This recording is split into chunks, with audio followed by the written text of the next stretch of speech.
prostate. Sorry.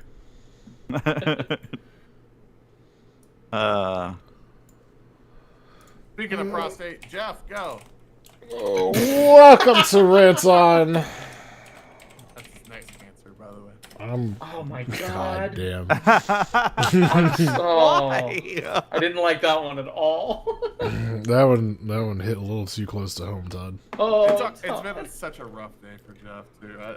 That was super inconsiderate. Listen, Was that a little too close to the prostate? Listen, I was very confused when I got your message this morning about booking my flight. I was like, I'm not going anywhere. And they're like, oh, your queen is sick. And I was like, oh, I did see that. And then a couple hours later, oh, Queen. bro, hilarious. I got No, so- I'm sorry, not hilarious. I got the It's very God. sad. No, Jim, you think it's so hilarious to fucking post memes mere hours after? That was a mild meme. I saw some fucking dank memes. There's been some bangers in terms of memes today. Did you see the Dwight Angelo one? Yes. So R.I.P. I got the notification. Yeah, I got the notification at like lunch on my watch. Right. I just gotta casually Every look down. British person gets a notification. Oh, please. Does I an was in a alarm go meeting. like beep boop beep boop beep? No, it plays "God Save the Queen." It's like on South Park whenever Ike got the broadcast to all Canadians. They're like, "Open the box." So the secret protocol thing that you posted in there, I watched something similar to that. Like I don't even know how many years ago now. It's been like interesting. 5 versions of it. It's been interesting, like watching that like unfolds now in real time because like they've got it down to the minute at this point. Like for the next 12 days. Yeah. So funerals, I think 9 days from now. Yeah.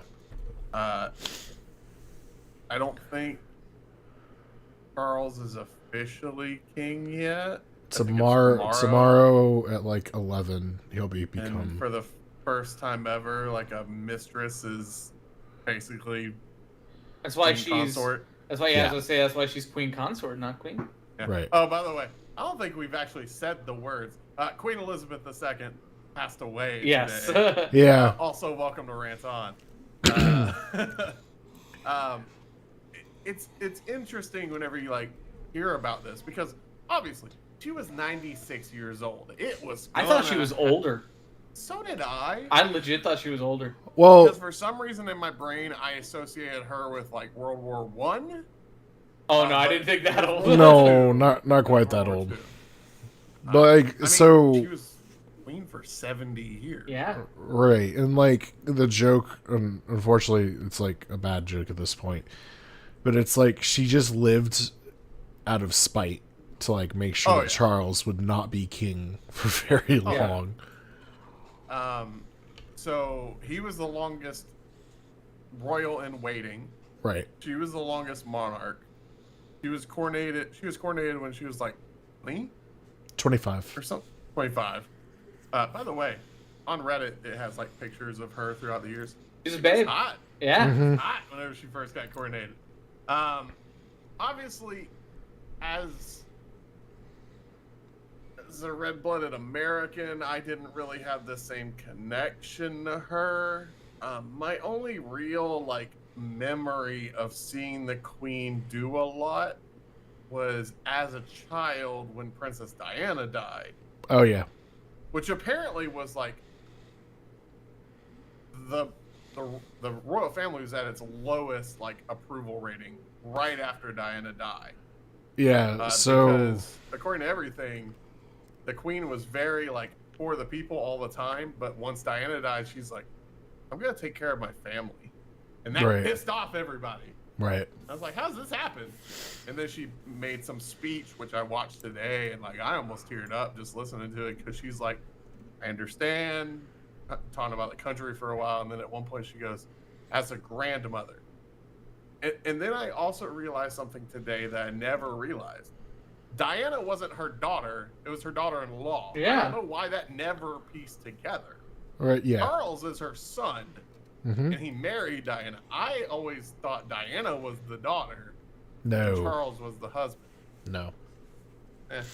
I'm not British. Jeff is. Well, I mean, it's, you know, I had to explain to my coworkers at work, they're like, why do people keep calling you like a Teaboo? Like, why do your friends keep calling you a Teaboo? And I was like, well, it's because I like British stuff so much. Apparently, I'm the resident British person. Right. Um, I'm always interested in like cool political shit, like the weird dynamic between the monarchy and Parliament and all that, because right now there's only one absolute monarchy in the world, I think. But I'm sorry, there's only one absolute elected monarchy in the world, and that's Vatican City. Yeah. But then you have England, which is an absolute hereditary monarchy with a parliament system. Like, that's fucking weird. Well, it's a strange time because they literally just elected new prime minister this week. In fact, I think she met with her yesterday. Yesterday or today? Well, I think it was yesterday. What is her name? Liz Truss. Liz Truss. She's Labour Party. She's taking over for Boris Johnson. Apparently, she met her yesterday or today, had a good conversation, and then one of her first acts as prime minister is having to walk out and give the speech that no one probably ever wanted to give as the prime minister. And I apologize. I'm not meaning to correct you, but she's actually for the Conservative Party, not Labour. Oh, I thought she was Labour Party. My bad. No, Labour was Boris Johnson Labour Party? No. Okay. So they are considered the shortened vernacular, or like slang term is Tory. The Tories. Okay, I know that term. I never knew the context. Obviously, I'm screwed up in America. We have Democrat, Republican, and they don't mean jack shit anymore. It's now liberal. Labour Party is conservative, Trumpian, and non-Trumpian. No flake. Yeah, right. It's those three. So the Labour Party is technically considered like the liberal equivalent. Okay. But yeah, I saw her give the speech. Washington Post put out a good video of how different countries reported it, and you kind of forget how much reach the United Kingdom still has until they put that in context, because it showed England first, obviously, and then it showed, I want to say, Hong Kong or Singapore. One of the two. I assume it was Hong Kong because they used to be like England's baby. And then it was like Australia, Canada, US. Like, oh shit, England's kind of still in charge of most of those countries except for the US. I'm just like, politics are weird, man. But it's just interesting to see how everything reacts. Because again, as far as all of us go in this podcast, Queen Elizabeth has been there since we were kids. She was an old lady when we were kids. Yeah. Granted, Diana was, I think, in her 30s when she died. 30s and she was smoking hot, and she was just like this. Everybody loved her, and she died. And then we've grown up with her children. I think they're near our age. So William is like 1982. Okay. And then so they're both older than us? I think Harry might be. I have to think here. 1984. So I'm gonna once again ask you, because I don't really understand. Neither of them are in line for the crown now, correct? No, William is. Oh, so I heard the way like George is next in line. No, like, so maybe. So what's happening is that Charles is the king now. William is the oldest son who becomes second in line. Then it becomes George. Then it becomes I forget the other kids' names. There's two more kids. Basically, William is now sixth in line at this point. So he used to be third in line, but once William had children, each subsequent child became like the next. Sorry, I'm on the royal family's website, and I'm just so confused right now. Yeah, okay, that's William. It's George, Charlotte, and then Louis. Louis, and then the Duke of Sussex, which is one of Diana's. I always get their names mixed up. Sorry. It's always it's Harry. Okay, so right now it's William, George, Charlotte, Louis, Harry. Yeah. Interesting. It's just such top of mind. I'm sorry that this whole podcast so far has been about that. We can talk about other kinds of kings, though. Oh, Rings Lord. of Power? So, I feel good about that one. Really trying to get that out, aren't you? What a Look, I just want to segue. hear what they have to say about it, because it's not hitting for me. So, Jim, you've only seen the first episode. See, And I've only seen the first episode. Okay, so I'll try to keep everything tight for the first episode because I've seen both. Oh yeah. Before you do that, so you're obviously saying that to avoid spoilers. Right. My gut reaction was to say, well, the books are already written. I'm incorrect. I'm incorrect by saying that because this is an original story, correct? In part. So basically, Is this they like took the Star Wars books, how they kind of tangentially lead into it, but not really. No, so like foundationally speaking, it takes its root from the appendices of the books, and I think a smidge of the Silmarillion. I think because I don't a little know bit of the Silmarillion, a little bit of Children of Hurin. Right. Wait, what's that one? The Children of Hurin? I've never heard of that. So that's during. It's near. It's a newer book. It came out posthumously, Okay. and it is in the Second Age. You know, it takes place then, and even there's a new book that comes out, I believe, this month. That's The Fall of Numenor. That is also around the same time frame as the show. No, When to you be say Second Age. so Second does that Age. mean? So if you look at Lord of the Rings, Uh-huh. that is the Third Age essentially. Okay. So Third Age, and then it leads right up into the Fourth Age. So like right when Sauron falls, that's the end of the Third Age. Okay, so this is my base understanding from watching the first episode. We don't have any media of the first age, correct? First Age is very much like Silmarillion, right? yeah, that's like basically the forming of the entire world, and it gets like very strange. So it's the genesis of the Bible. It's- just well- essentially to a degree. So there's God, I love. I don't making even- people, tight walk over spoilers and. it's not tight. It's not It's tight hard walking to over explain. spoilers. It's there's so much Yeah. that would like I can't even begin to tell you like where I should start. So suffice to say, there's basically gods, for lack of a better term, that kind of form the earth. It's very similar in essence to like there's a pantheon of gods and goddesses that like form the world. So we talking Greek Roman type pantheon? More closer to like Norse ish, but Oh, so drunks. no, more elegant. I would say it's basically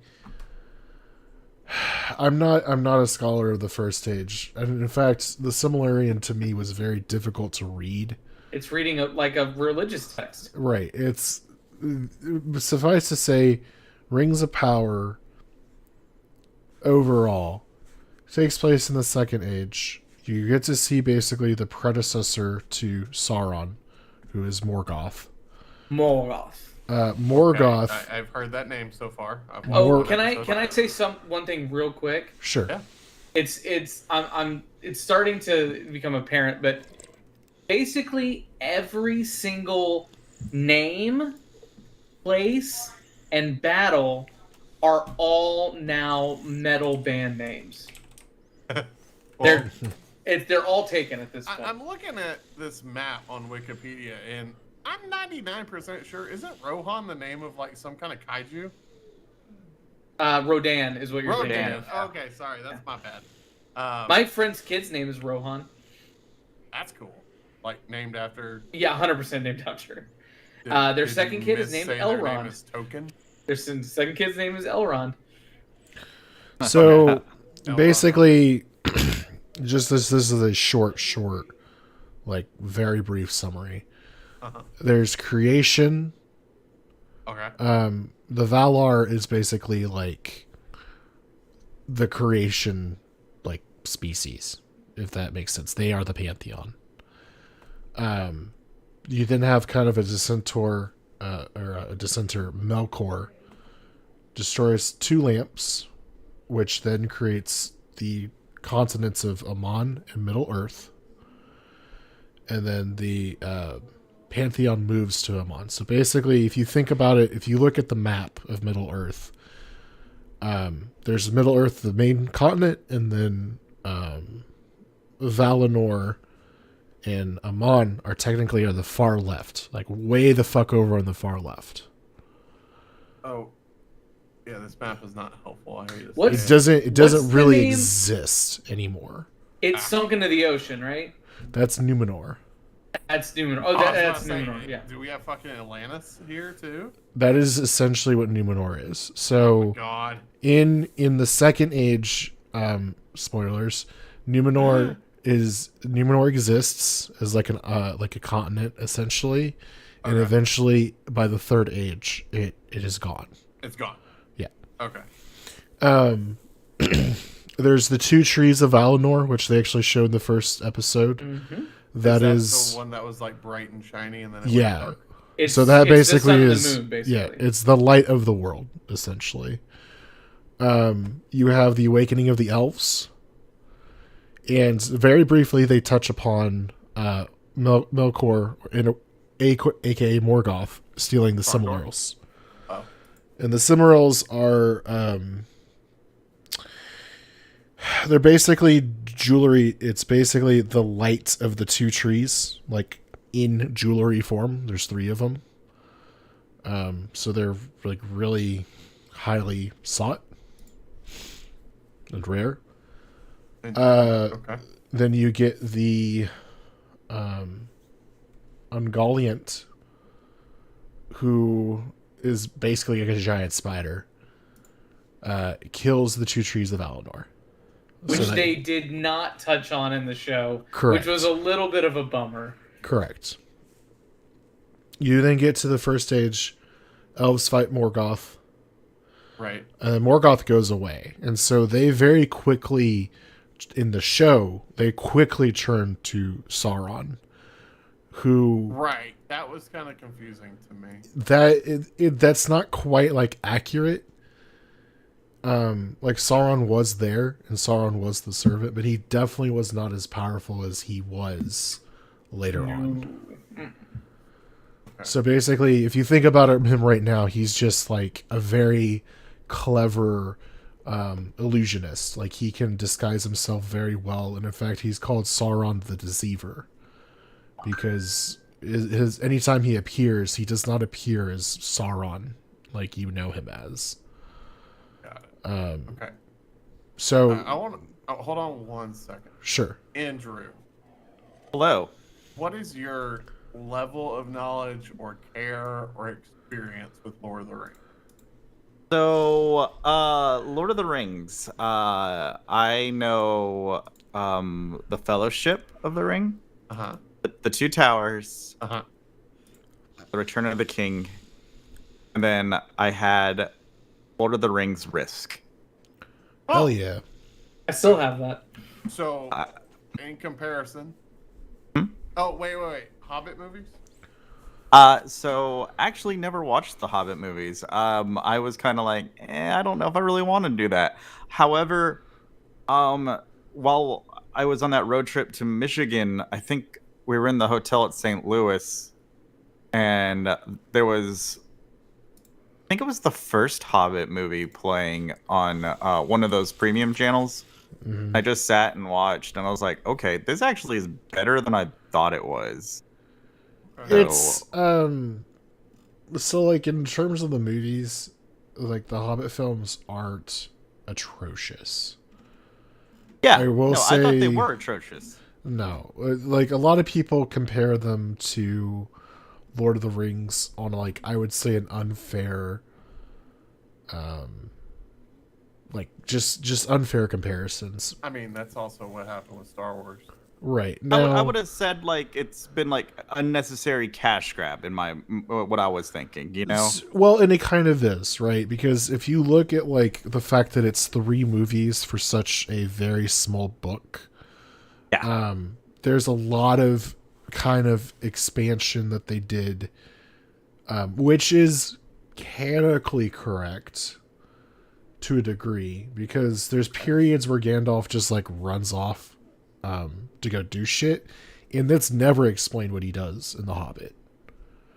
Oh, So like he just goes off on adventures and leaves? kind of like he's like if so you could tell like there's something like urgent happening, but it's never like properly explained in the vein of The Hobbit. Now in the appendices and things like that, there's a little bit more expansion, like, oh, this is kind of what he was doing. Like he was dealing with the necromancer, aka Sauron, etc.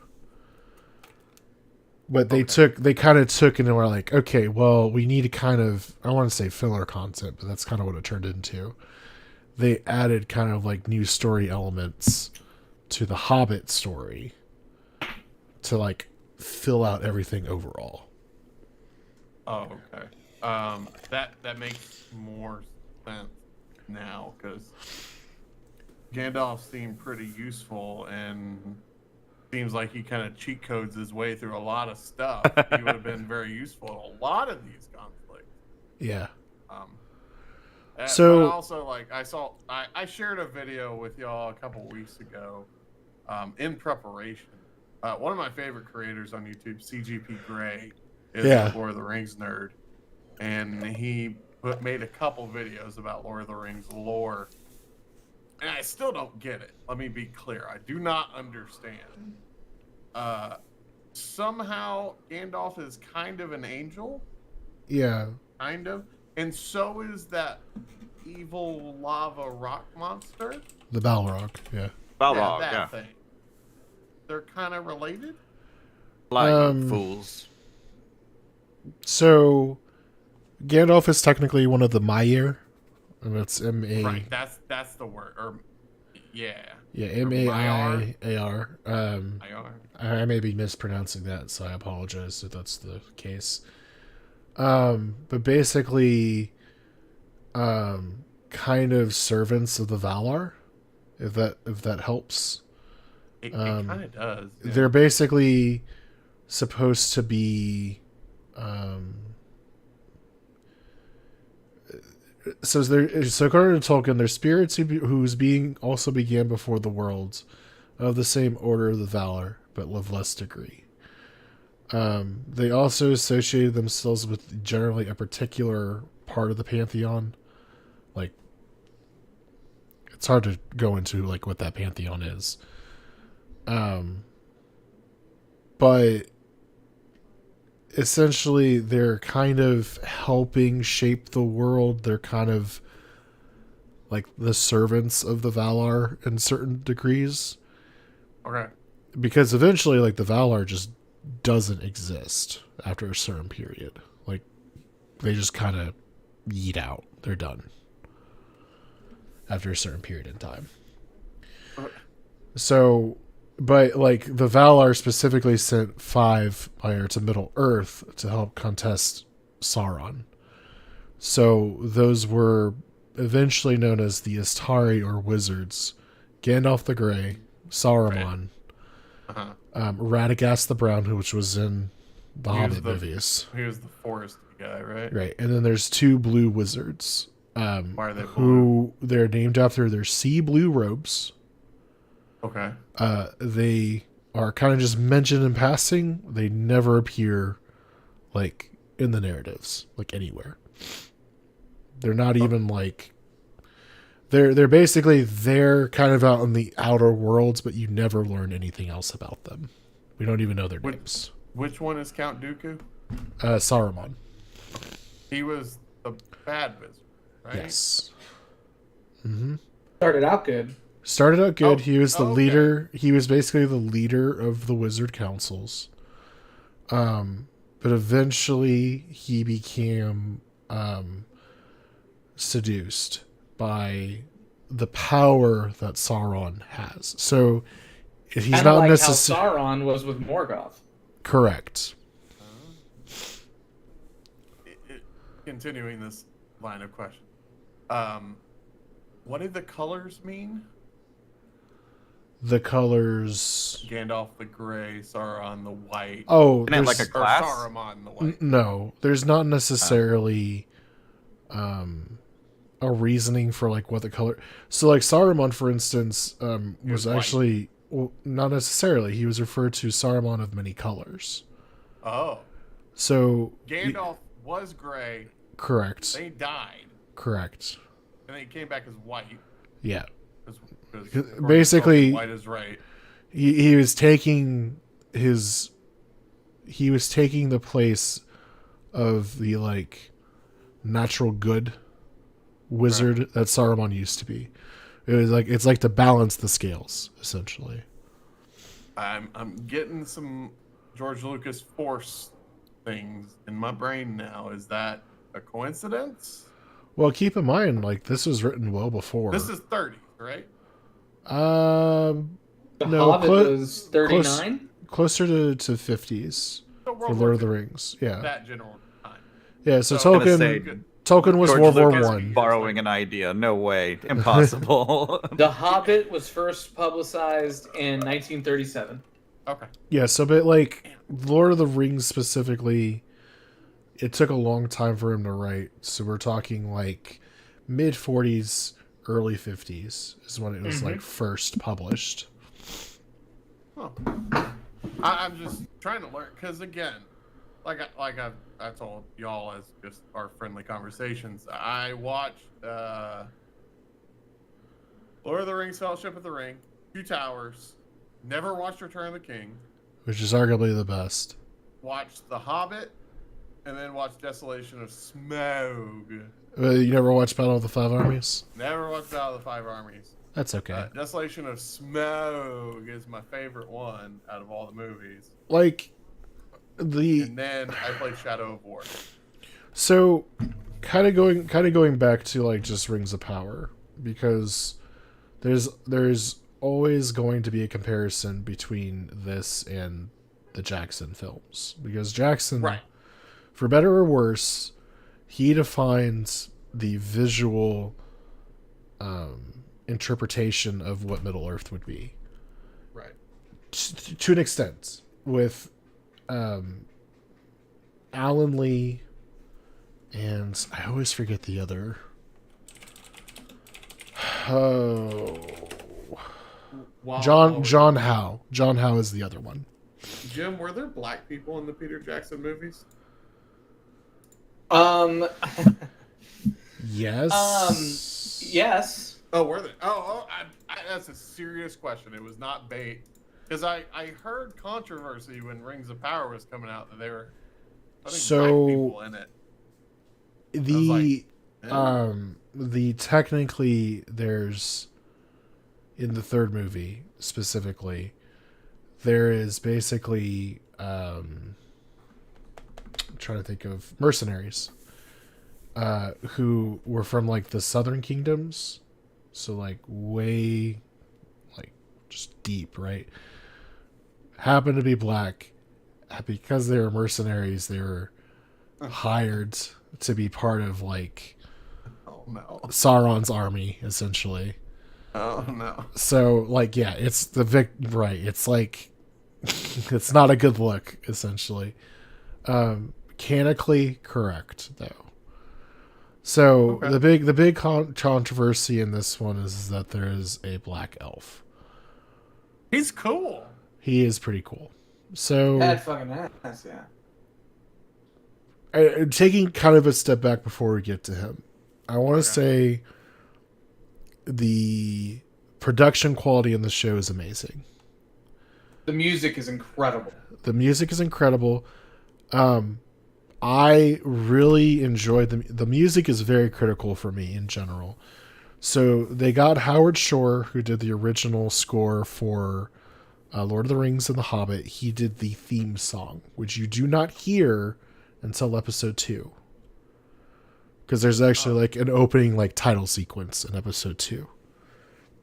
They got Bear McCreary to do the actual score, who also did the score for God of War, which I loved. So already it's like amazing. I love that. The production quality is great. When do the dragons appear? Are there dragons in Lord of the Rings? There sure are. Yeah. Oh, smart. They're in. I'm stupid. Well, They're in the first Hobbit. episode. Yeah, they're in the first episode. In that opening sequence against Morgoth, like that's that's there. So, I did want to touch a little bit upon like the overall story, because you've got basically, I want to say like 3 different stories happening at once. You've got Galadriel. You've got the southern kingdom with the black elf, essentially, and like the people who were mercenaries for Morgoth. And then you have the Harfoots, which are the predecessors to hobbits.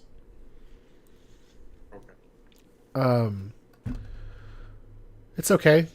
I'm not sitting here. So first off, when I watched this episode, I basically made a conscious decision that I was not going to A, try to compare it to the Jackson films, and B, like I was just going to try to just detach myself and just enjoy it as a show. And I think that helped a lot, because unfortunately That's a what lot of everybody people should do, because it's it's its own thing, right? And unfortunately a lot of people didn't, and they are just fucking, I mean, everyone's complaining about it. It's really hard to. I get it. Like if you think about every bit of Star Wars media come out over the last 30 years, they have to live up to I mean, cinema classics at this point. Yeah, and that's fair. Consider Lord of the Rings trilogy a cinema classic, maybe just because I don't really enjoy them. Right. It does not take away from the fact that they are considered some of the best movies ever made. Right. But then you have the Hobbit movies that are universally like, I'm not even gonna say bad. I'm just gonna say meh. Which it's hard to continue to compare because redemption.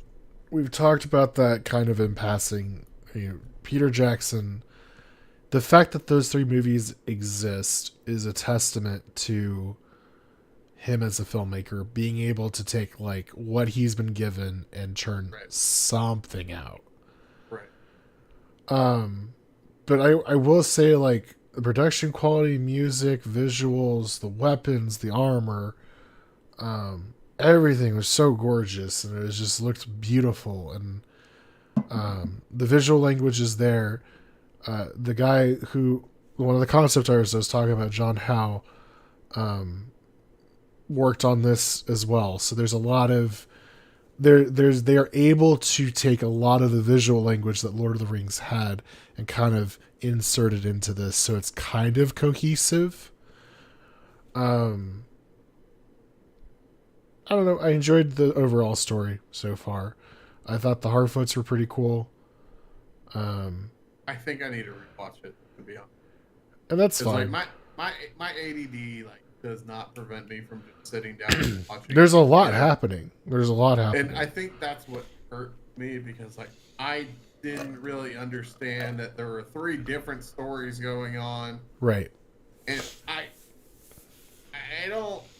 I still didn't get some stuff near the end, and I don't know if it was explained and my brain just didn't process it.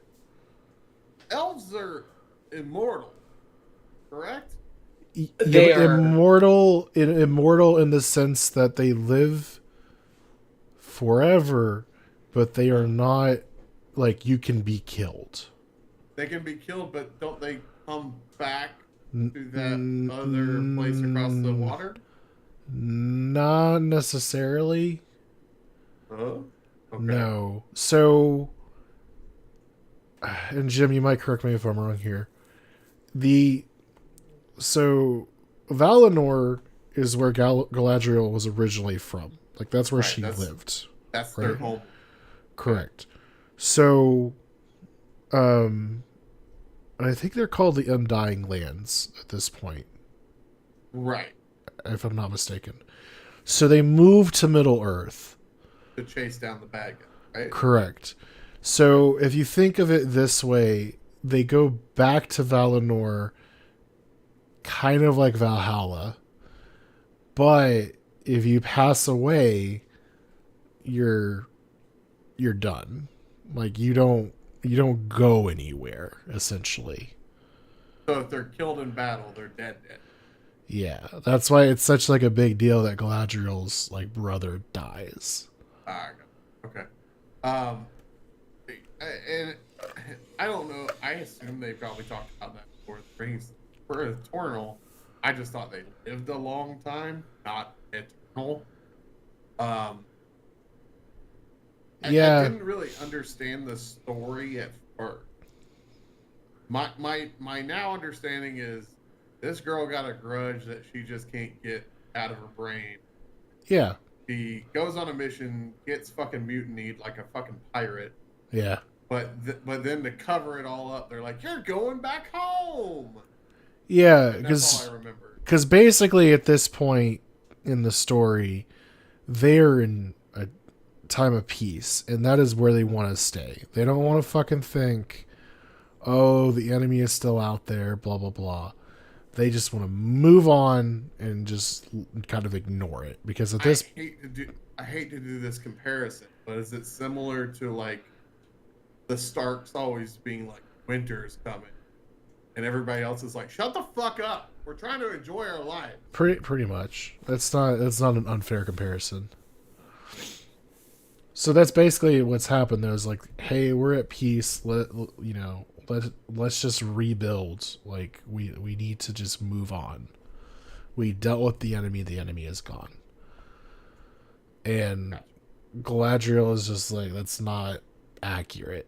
And it's not, in fact. So this Celebrimbor is introduced in this episode. Him from the video game. Do you understand, like, fundamentally, like, what the rings do that he later forges? Kind of. My understanding was there's like a couple uber rings, and then there's a bunch of little ones. So technically, there's 3 rings for the elves. Right, and then everybody else gets like the other ones.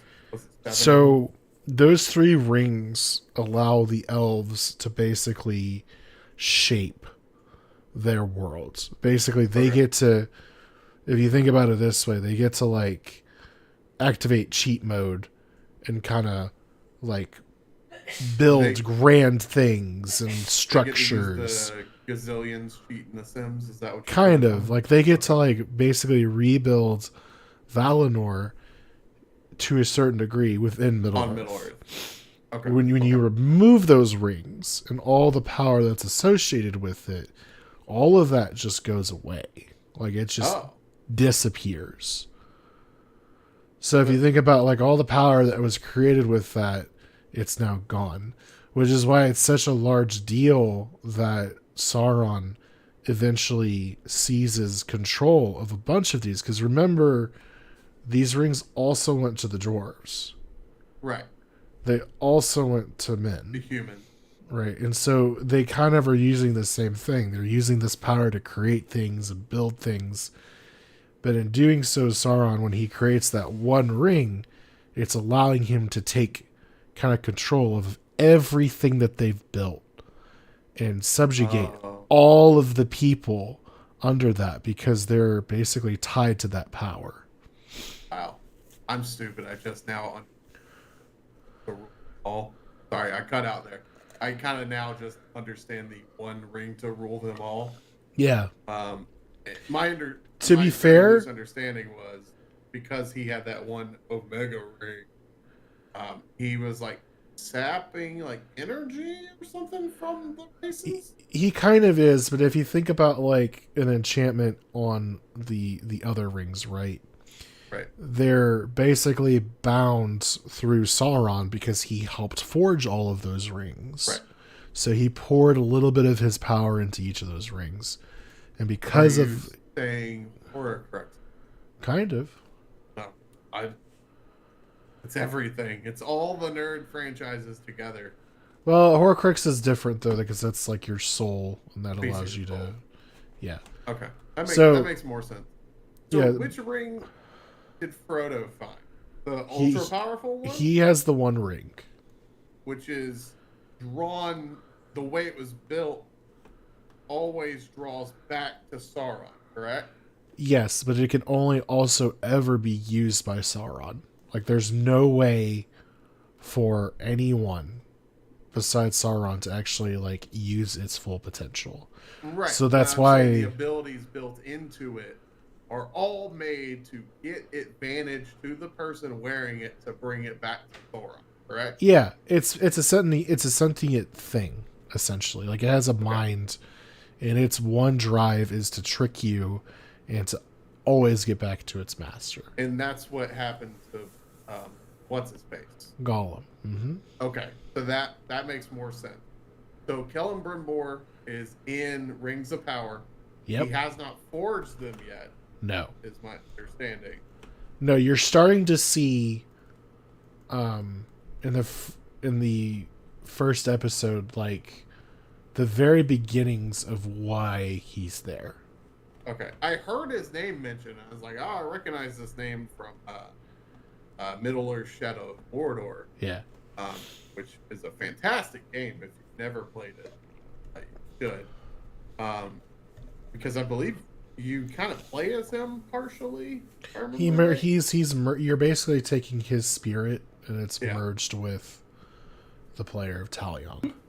Yeah, so it's interesting starting. I'm like, oh, I was kind of messaging the group as I was watching it just because that's the only way I can keep my mind occupied. Mostly making jokes about that one guy's name that's L. Ron Hubbard. I'm like, that's Scientology.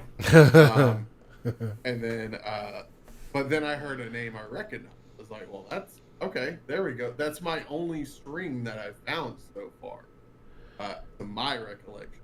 Yeah, so it's interesting to hear so much about it. It's like whenever you think about it, that's what 11 hours worth of media if you don't watch the extended cuts between the 6 movies. Yeah. Oh, and you gotta watch the extended cuts. No, never.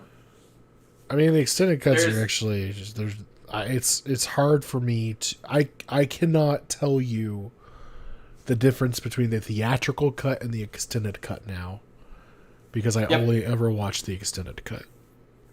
It's necessary. Oh, is it? Okay. Does it give you... Is it fluff or is it like actual information? Actual information. It's not just actual information. It's just it'll allow them to expand different things as much as like it's a simple thing like in Fellowship of the Ring, but like by the time the Third Age is starting to end, elves are like they're leaving. Like they're leaving Middle Earth because their power is starting to fail, essentially. Right. Okay. And they're just like we're done. We're headed back home, essentially, to live out the rest of our to days. the place with the lights up. And basically, Return of the King, theatrical edition, is really the first time you see that happen.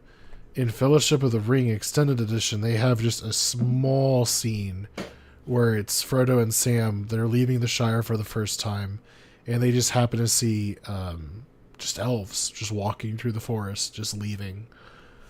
Which is accurately portrayed in the. It's from the book. Right. Like, and there's it's right before they meet Tom Bombadil.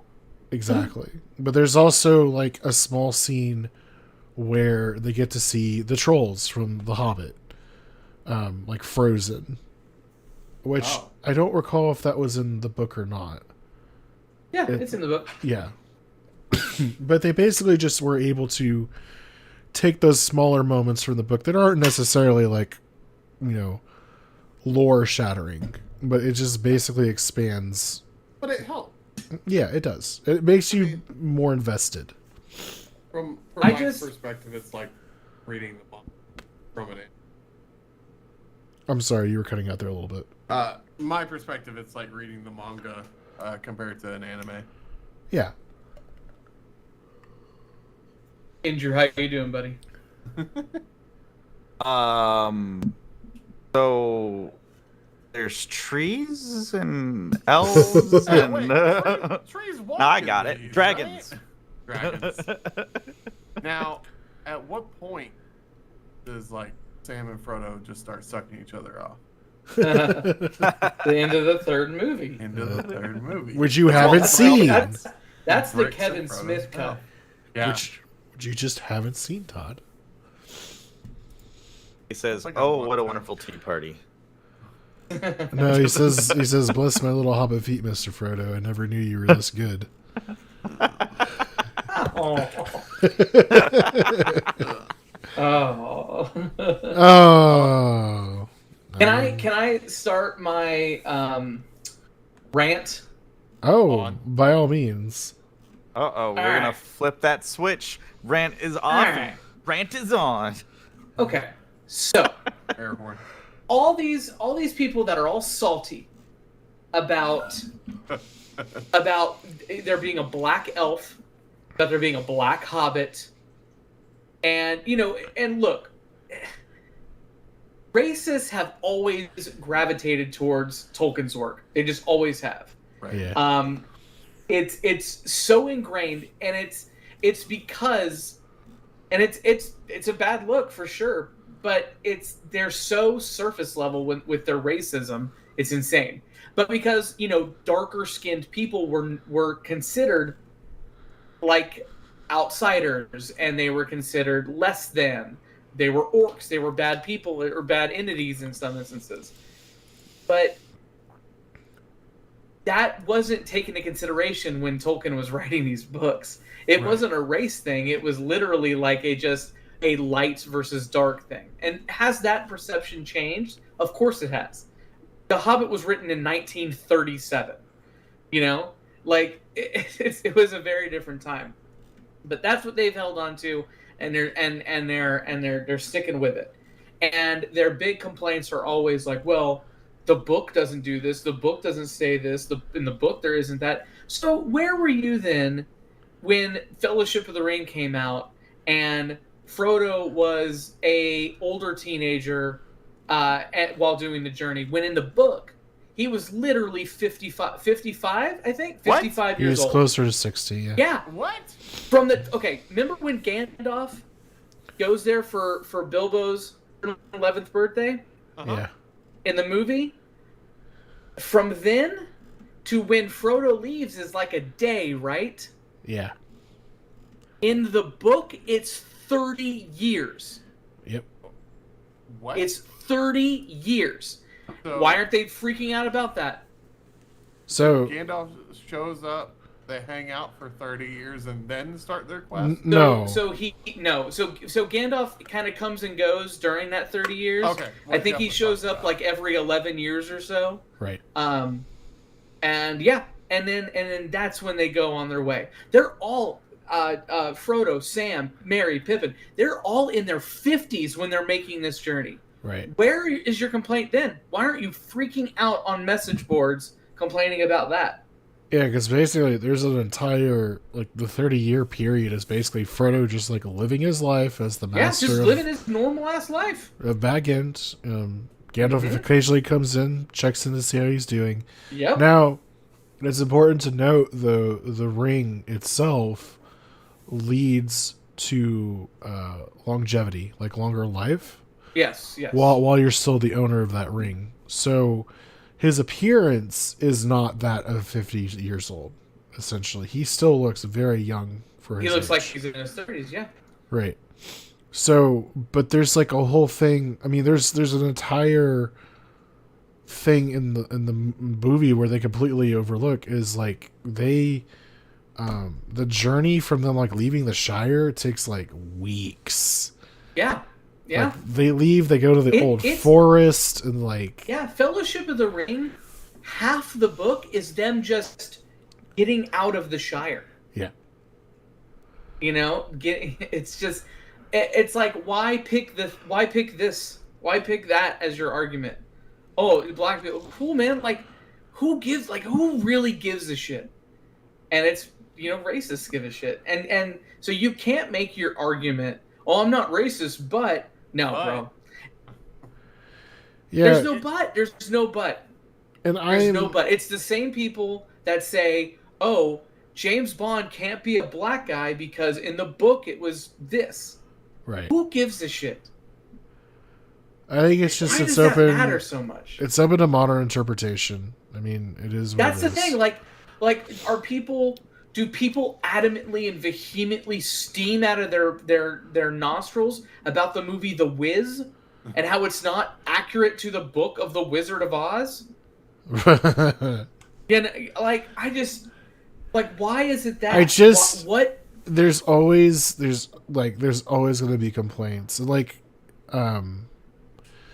it's kind of like Obi-Wan. I didn't really care for the show by the end of it. I didn't enjoy it. But it's not because, for the most part, they had a person of color be this big villain. I thought the actress was great.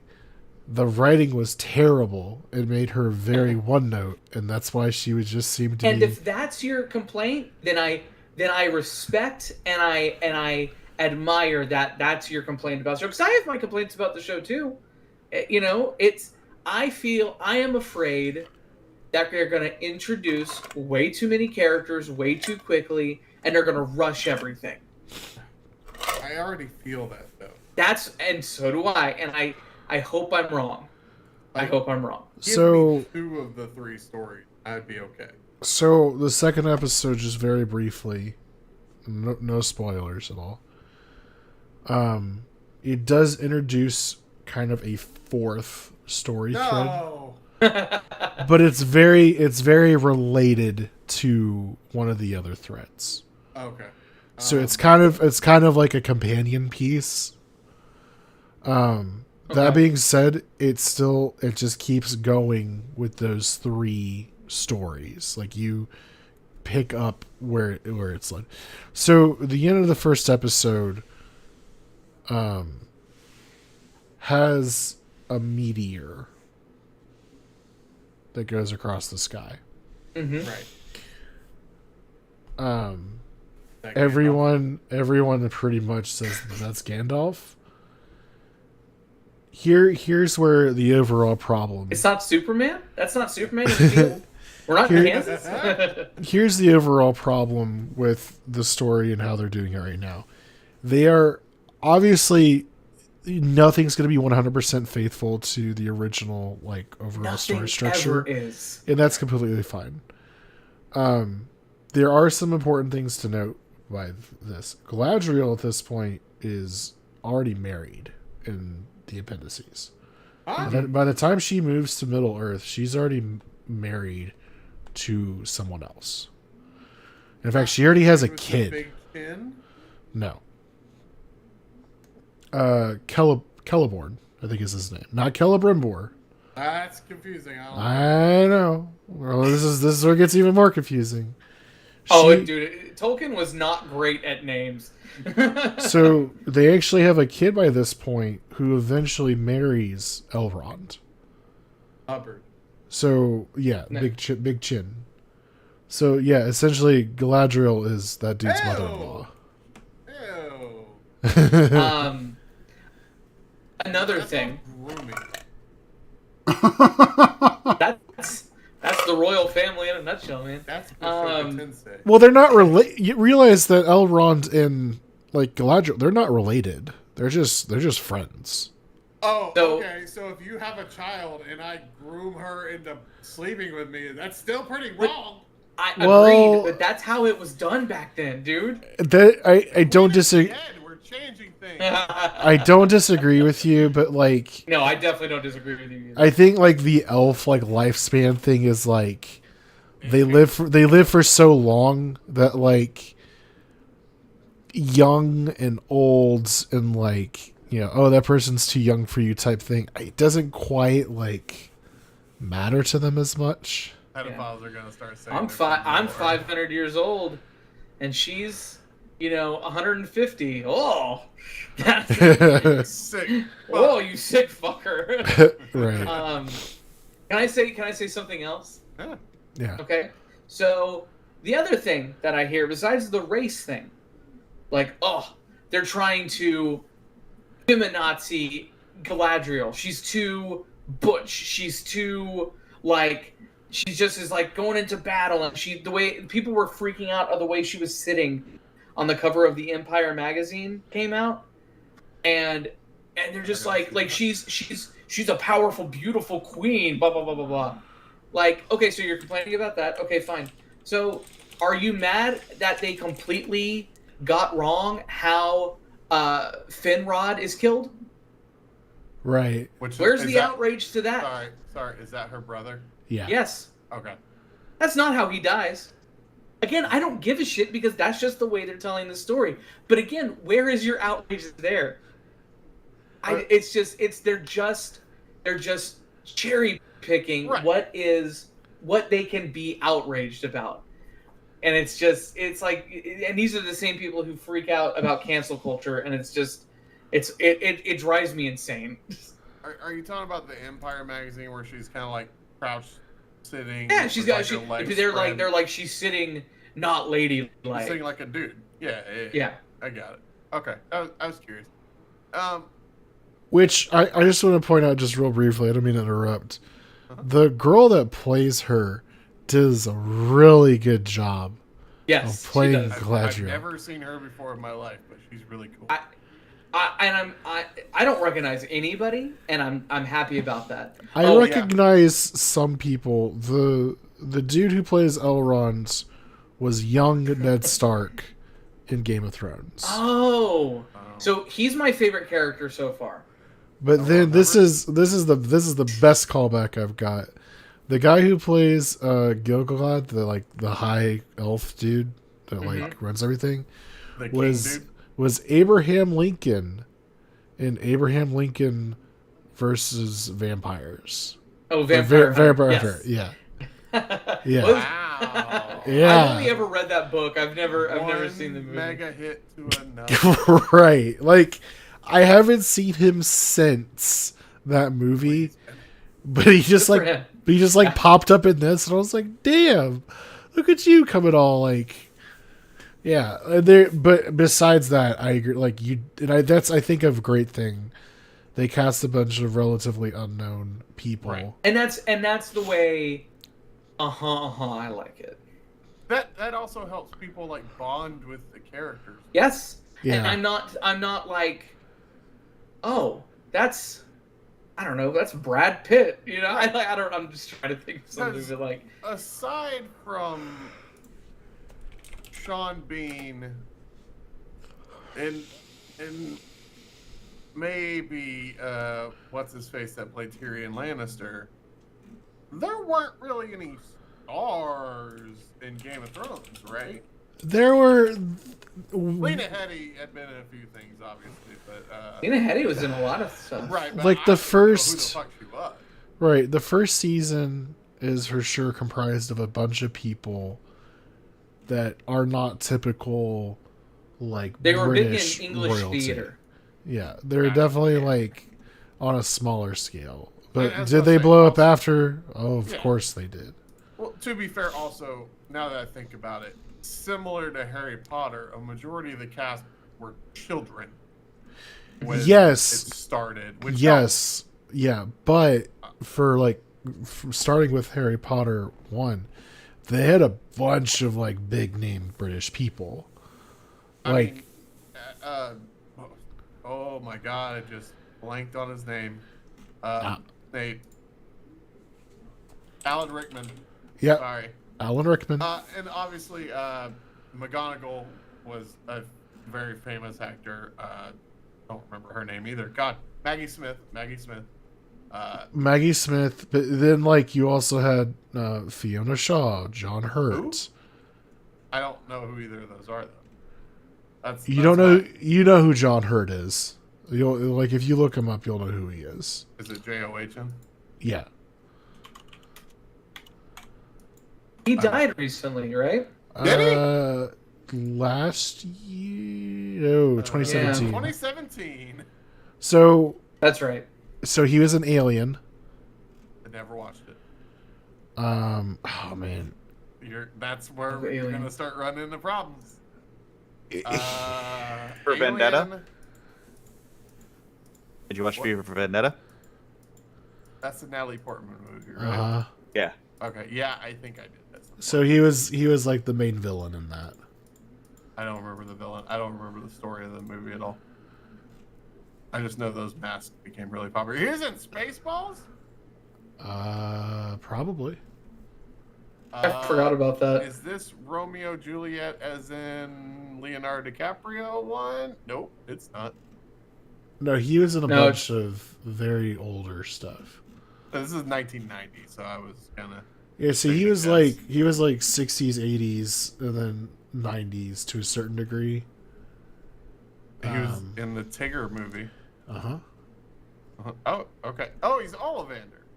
Yes, he is Ollivander. Oh. Which means he was in, like, maybe 2 of the movies? He was in at least 2. He was in the first one, and he was in the last He's in one. Hellboy. I never Yep. watched those, but I know of it.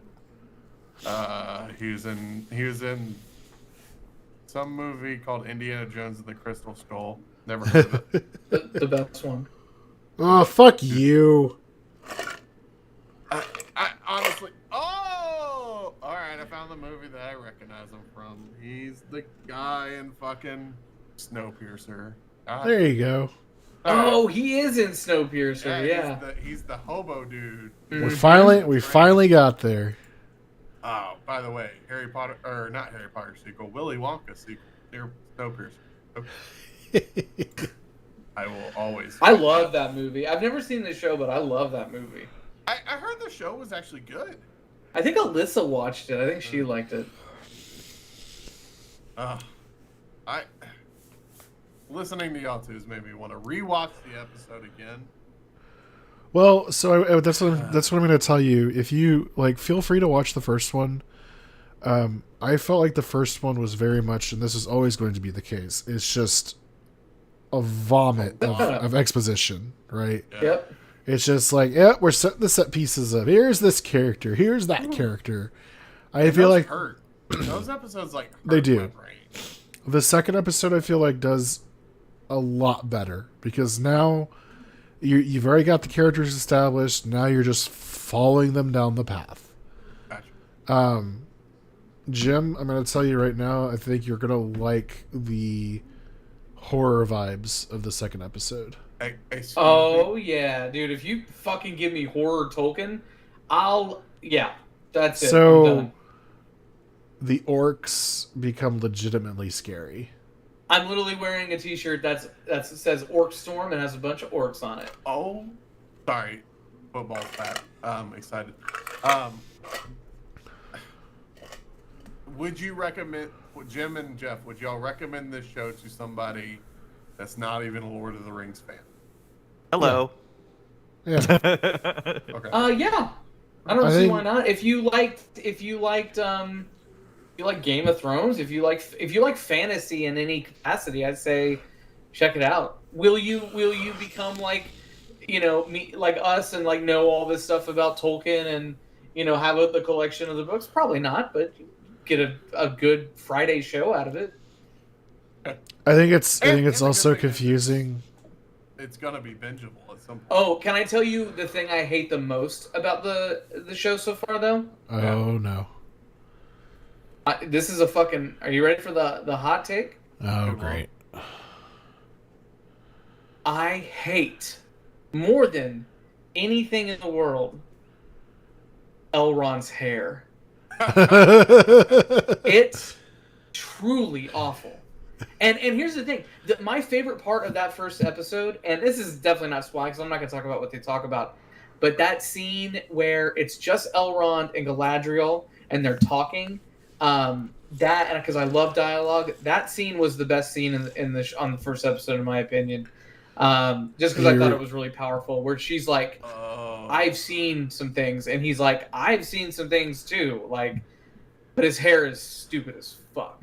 Man, speaking of stupid as fuck, I didn't remember that Elrond is the guy from the Lord of the Rings movie. Yes. Ooh. Ooh. Yeah. I googled Elrond because that's like. This is like very 80s heartthrobish. Yeah, this is cool, like Mr. Anderson. Right. That's what it is. Okay, that's who he is. Yep. I was trying to place it in my brain. Yep. Also, the first time I saw Galadriel, I thought it was Dolores from Westworld, Evan Rachel Wood. Like, No, her name is Morfred. And Galadriel's in Lord of the Rings. You know that, right? The movies? Uh-oh. Is she the blonde lady? Yes. Yeah, Yes. Kate Blanchett, yeah. Kate Blanchett, yep. It's starting to all come together. It's starting to come together. Look, You got to keep in mind they live long. So that is. That's cool. Um, Again, I watched those movies once. So And I think it was near release date because it was like the dawn of DVDs. And this might. never again. Do you, Todd? Do you know who Isildur is? You're speaking gibberish to me. I like that you say it correctly, Jeff. Thanks, man. Did you say a seal door? It's Isildur. Yeah. Like there's a space, but it's not Isildur. Isildur. Isildur. So that name doesn't probably mean a bunch to you, Todd. Jim, do you know that he's supposed to appear in this season? Really? Yeah, just think about that for a second. Is the oldest son of some name I can't pronounce. Well, he's the brother to another name I can't pronounce. He and that one name founded and jointly ruled Gondor in the south. Yep. He is the just full context. Spoilers, he cut off somebody's hand. Yes. It's not spoilers, because this is the movie where you meet him. Came out a long time ago. So he is a son of the king. He's born in the second age, right? I think so. Which is where Rings of Power. So. Yeah, but what I'm trying to get at is that there's a lot to yet happen, and the age that he's appearing right now is kind of throwing me off. Wait, are we time skipping? That's what I think what they're trying to do is they're trying to take a century's worth of battles and wars and turn them into one long thing. I mean, Galadriel, Aragorn is a descendant of Numenor, and that's where Isildur is from. He was born in Numenor, which is no longer a fucking place, the map. So. Oh, I guess that is true. Which they're known for longer life. So. Because they're half elves. Yeah. Ah, gotcha. That makes They're I was half like, human, half elves. I was confused because that dude just looked like a dude. Isildur. So yep, there's a lot of mystery. Potentially Gandalf is that's the thing that's throwing me off though, because Gandalf is not supposed to yet arrive until the Third Age. Gotcha. Okay. So that's the only But they reason haven't. why. Okay. Well, let me ask you a question. So, with us only have seen the first episode, is that confirmed, or is that still a mystery in the show? That's 3 still episodes in? still a mystery. Okay. That's why I can say that I have not spoiled anything at all, because it is still a mystery. And So then, is it Saruman? Because Saruman was in the Second Age. Maybe. I mean, it's all conjecture at this point. Like, we're not gonna know. Exactly. Probably at the end of the season, we're gonna finally know who this guy is. Mm-hmm. But yeah, I'd recommend it. I think it was good. All right. Any final thoughts on Rings of Power, Lord of the Rings? It's too early to decide if it sucks or not, I think, and it's just the fact that like Amazon has had to put a 3-day wait period before people can start review bombing it. Like, it just drives me crazy. Like, and it's such a bummer that like this I love fantasy. I love everybody knows the kind of music that I like, but just it seems to radiate like undertones of racism, and it fucking sucks. I mean, yeah, that makes sense, because even like if you think about his contemporary, he Narnia went on dude, record saying how much he hated racism. Yeah, He went on record. He lived during Nazis, and he talked about how much he fucking hated Nazis. Yeah. So it's so funny because like when I think about his contemporary C.S. Lewis, and how like Lewis was just like, hey, this is Christian propaganda, just in it. And yeah. In comparison, you see Tolkien's work, and you're just like, this dude just wanted to write about elves. Yeah, I don't think that's really why had it took deep undertone. Took 20 some odd years between The Hobbit and Fellowship. Yeah. So what I think I'd like to propose is maybe we'll do a like mid-season review. Okay. Oh, I'm down for that. And then maybe like an end of season. I want to say there's 8. Okay. So. I thought it was 10. There might be 10. Traditional Ranting Media, Neat Trash. We always do it. The 3-episode guide. Everybody, if they're interested in trying it, watch 3 episodes. If by 3 episodes in you made your decision, that's fine. But it really helps not get bored. Like, granted, every once in a while you run into a series where like the first season sucks. Kind of like some people think The Office's first season sucks, or it doesn't. It doesn't. There are some great episodes in there, but like you have series similar to that. So I'm gonna give it 3 episodes. We'll figure out what the halfway point is, and the next podcast after that, we'll talk about what we've gone through so far. Jeff, you are right. There are 8 episodes. 8? Yes. Yeah. Right, so I'll just watch 4. Yeah. And then once we hit that, we'll bring up this discussion again. Which can I ask a question for everybody? Yeah, sure. And I want to go around the room, and Andrew, I want Andrew to participate in this too. Besides, obviously, the movies and the now TV show Rings of Power, is there anything from the Middle Earth realm, whether it be a video game, whether it be, the books or anything, is there anything that you're a big fan of that's not the movies or the new TV show? I'll go last. Okay. Andrew, go first. I was gonna say, who are you asking? I'm asking everybody. All of us. Yeah.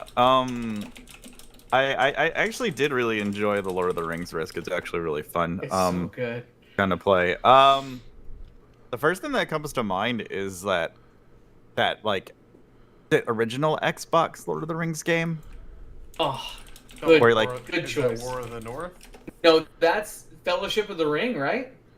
So yeah, the movie-based game. The movie-based ones. Follow Yeah. story. Let me just say, if you haven't played those 3 movie-based games for the Xbox and PS2, those games are bad fucking ass.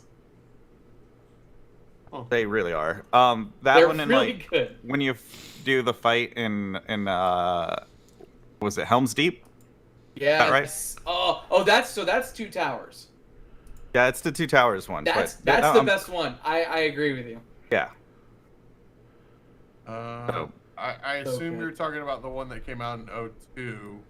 Yeah. Yeah. Sounds about right. It's which like is third made by person. Sierra? Yeah. Yeah. Because you can't get them Legends. anymore because of legal reasons. Yeah, there are Because several Lord of the Rings games that I want that I will never play again. Well, wait, are you talking about the one that's based off the movie? Because that would have been EA. No? No, not that one. It's No. Hang on. I'm looking at it right now no, on Wikipedia. I think it is EA.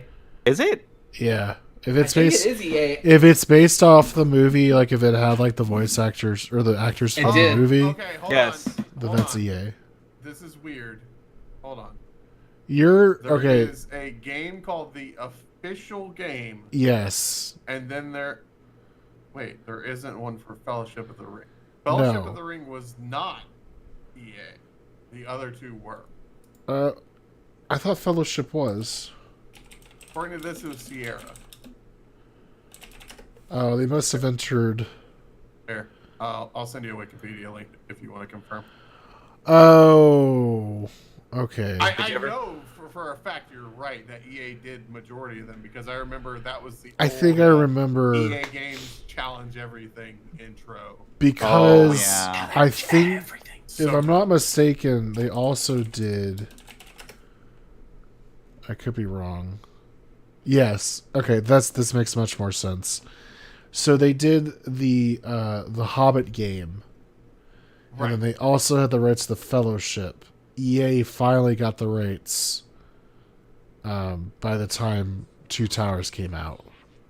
Okay, that makes more sense. It did not review well, apparently. The original one.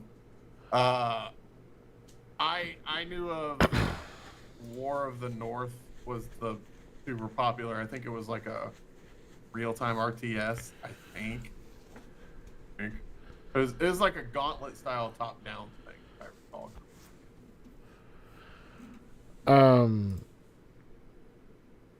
I was going to talk about Battle for Middle Earth. That's what I was going to talk about. Yep. What is that? Basically, a real-time strategy. Oh, god damn it. Battle for Middle We Earth fell 2 for is, it. I think the greatest RTS of all time. Whoa. No, it's pretty fucking legit, dude. Can you eat the Pope? Well, that's not a real-time That's Jeff's strategy. game. It's not real-time That's strategy part of the there. strategy. Well, I wouldn't even say it's different. What about Civilization Revolution? That's turn-based. I love it. Yeah, I remember hearing about this. I think I might have played it once. I remember I actually fucking picked it hate up. This is one of the last games that I picked up at GameStop on PC R.I.P.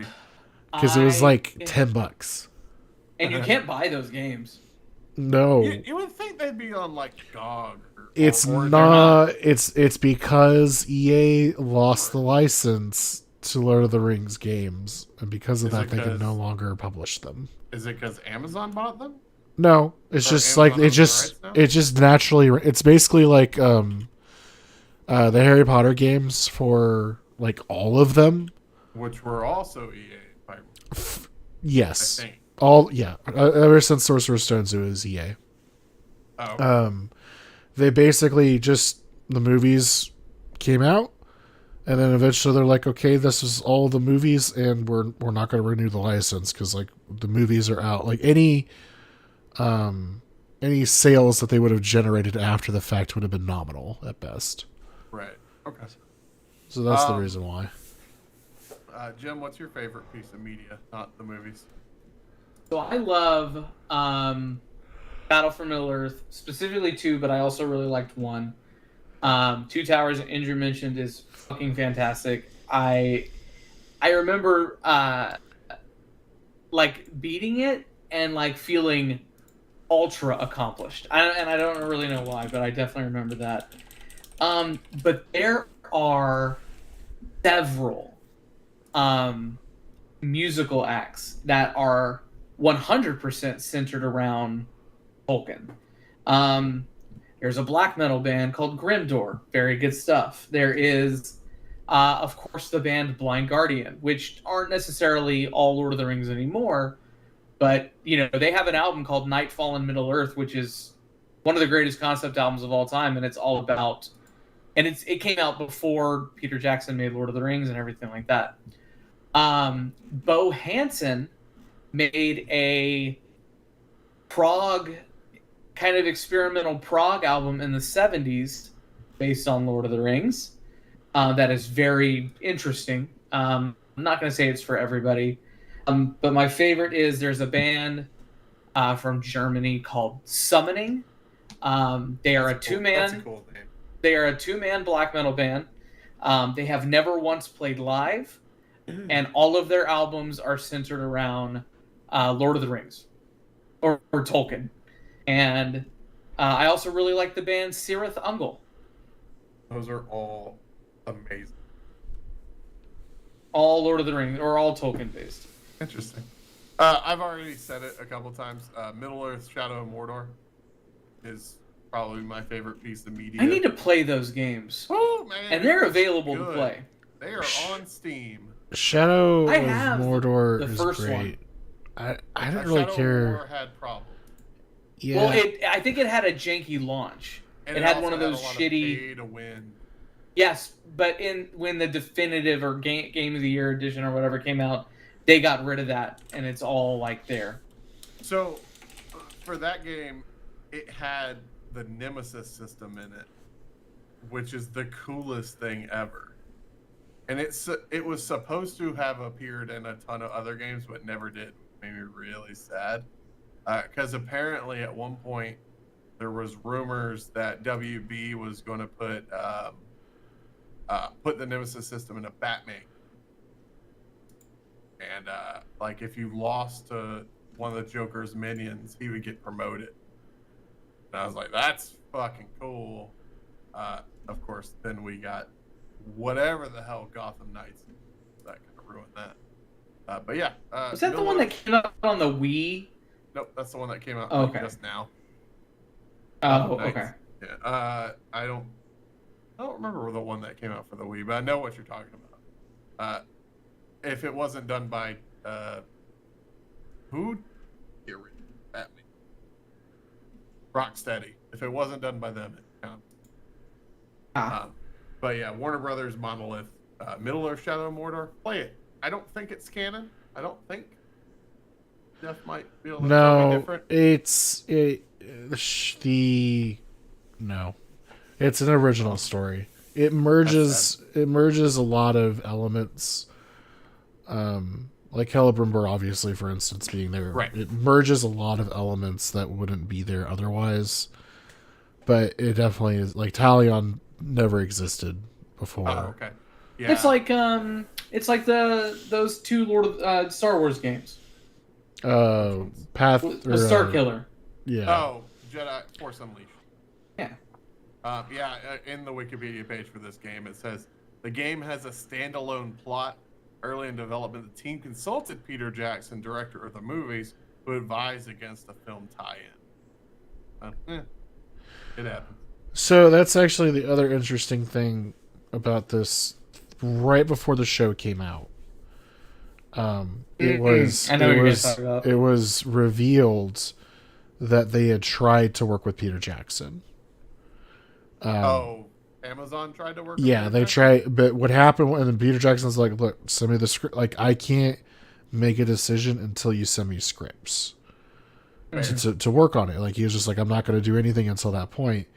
And they just ghosted him. They're like, they never sent him the scripts, and that was the end of that. Eventually Amazon came out and said, hey, due to like the legal stuff, like we just couldn't, we weren't able to work with him because of it clashing with the Warner Brothers like legal stuff. So they're saying because he's tied into the Warner Brothers intellectual property version of it, he can't be involved in the other version. It would be too similar, most likely. Like they would be able to like say, oh, they blatantly ripped this off from... I am shocked beyond shocked Bezos did not just buy Warner Brothers to get it over. So here's the interesting thing, though. There is, because the concept artist worked on both properties. Uh-oh. It's like what I was telling you about earlier.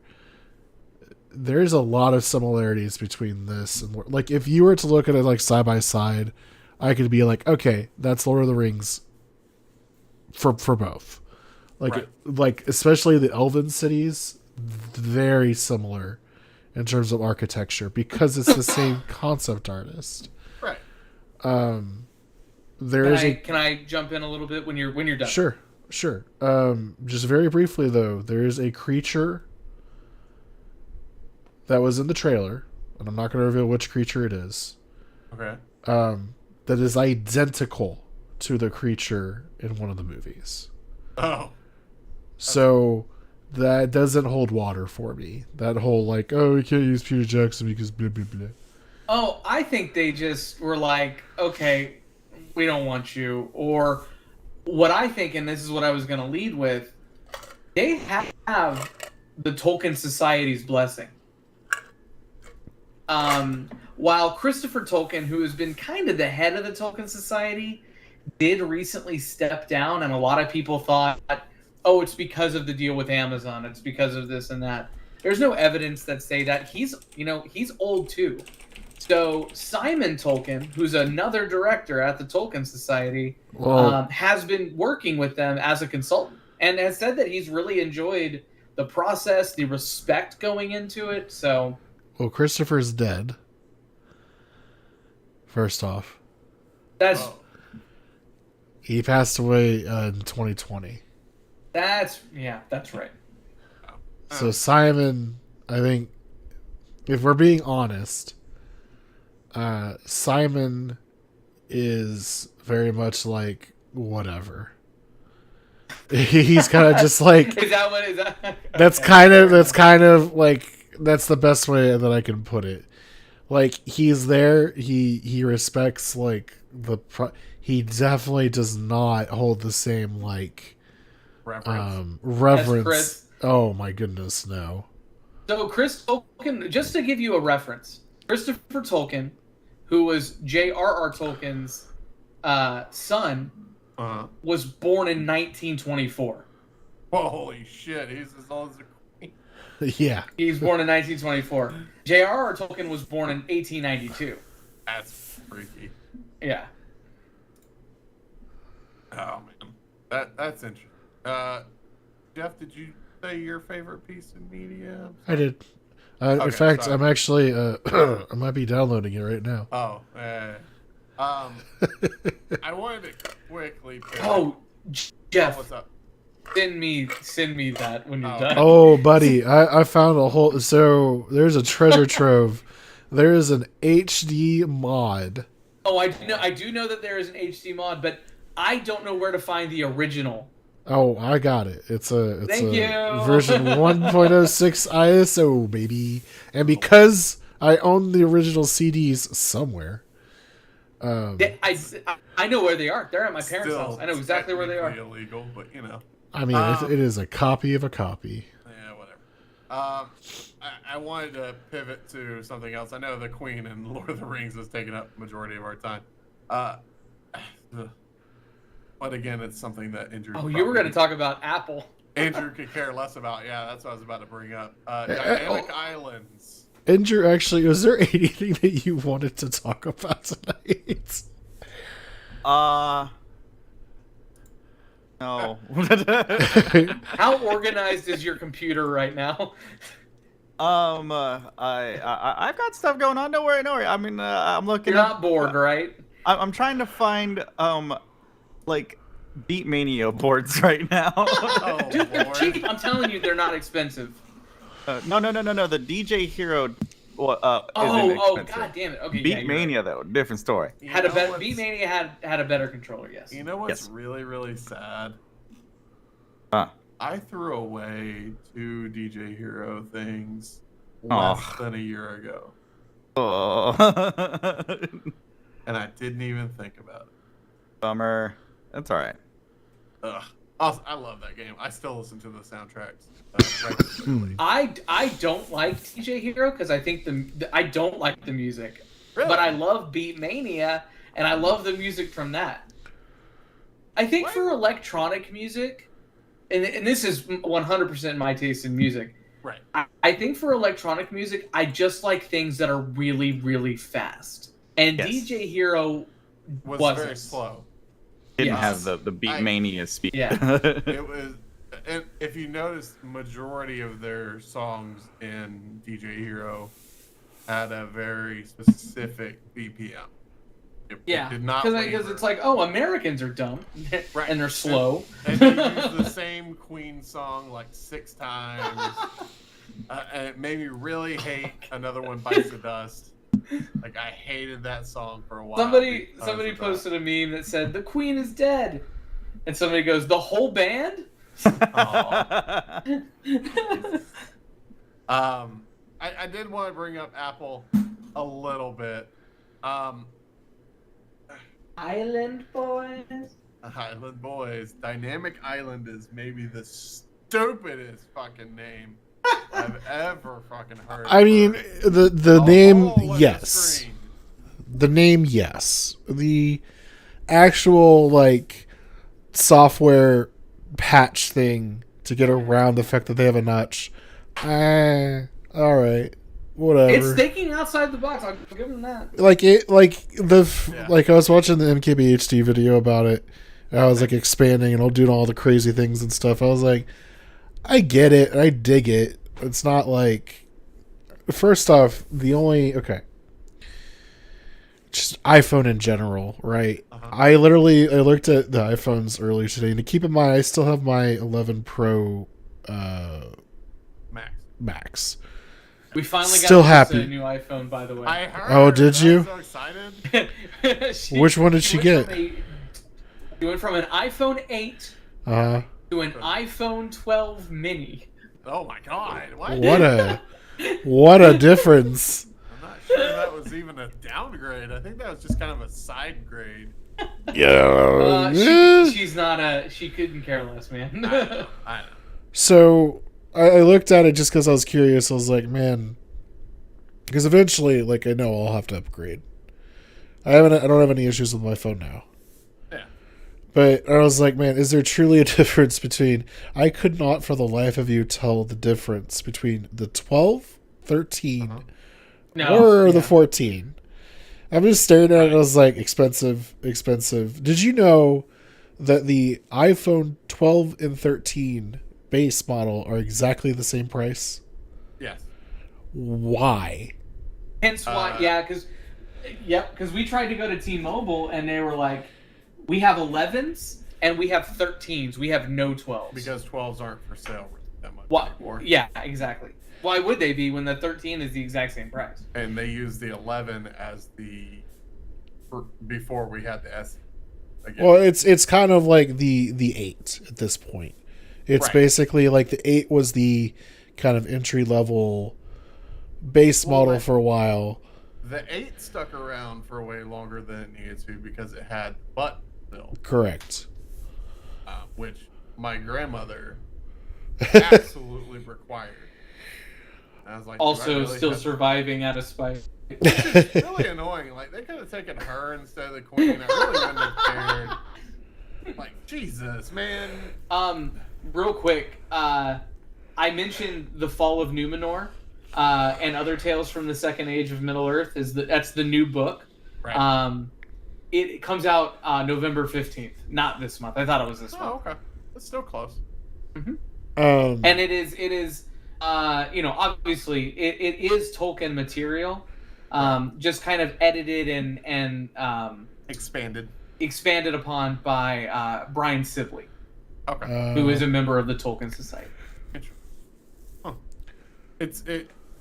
It's they're not like a continuation of the story, correct? It's just like extra No, yeah, it's basically No, like it's second age material. It's stuff that's canon.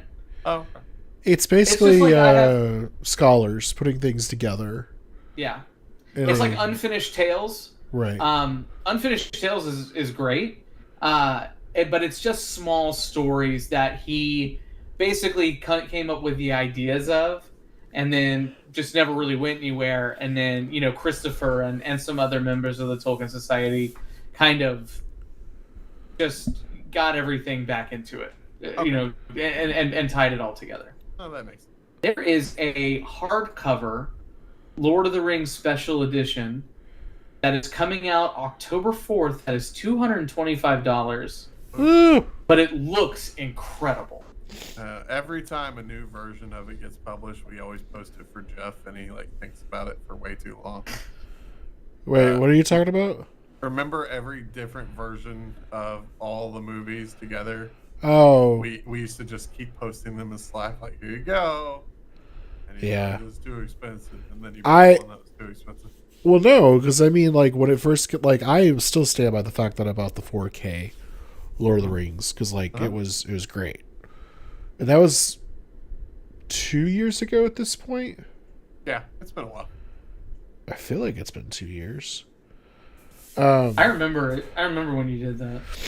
But the Hobbit films went on the same discount, and I for a moment considered buying it, but I was like, nah, As good. you should. I'm good. Apple though, Who cares? It's not worth it. it's If you own a 12 or 13, don't upgrade. it's not even Oh, it's no, not 11 even every 4, sure. it's not even the upgrade. It's the same thing I've been saying every year for the past, I feel like 5 years now. And this is why whenever David pops into chat after every Apple event, he's like, "Oh, I want the new one. It looks great. I'm gonna finally fucking whatever."